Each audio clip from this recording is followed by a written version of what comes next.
জঙ্গলের অন্ধকারে 90টি ছবি আর দুই বান্ধবীর রহস্যময় মৃত্যু, এক অমীমাংসিত সত্য ঘটনা।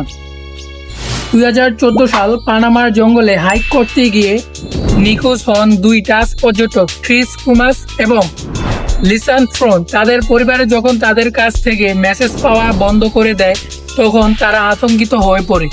ব্যাপক তল্লাশি চালিয়ে তাদের কোনো খোঁজ পাওয়া যায়নি, কিন্তু প্রায় 10 সপ্তাহ পর এক মহিলা তাদের নীল ব্যাকপ্যাকটি খুঁজে পান, যার ভেতরে ছিল তাদের ফোন এবং ক্যামেরা।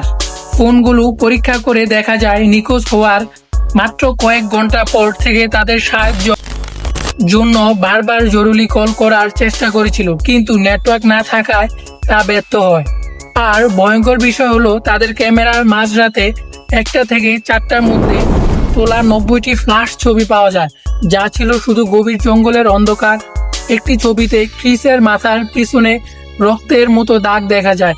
ব্যাকপ্যাকটি পাওয়ার 2 মাস পর তাদের শরীরের কিছু বিচ্ছিন্ন অংশ, যেমন একটি শোচনীয় চক্র এবং বুটের ভেতরে থাকা একটি পা আবিষ্কৃত হয়, যা ডিএনএ টেস্ট তাদের বলে প্রমাণিত হয়।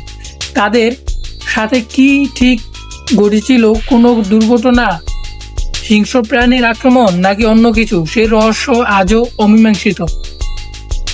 যদি ঘটনাটি ভালো লেগে থাকে, অবশ্যই আমার পেজটি ফলো করে দিবেন, এবং যদি আপনারা ইউটিউব থেকে দেখেন, অবশ্যই আমার চ্যানেলটি সাবস্ক্রাইব করে দিবেন। ধন্যবাদ। আসসালামু আলাইকুম।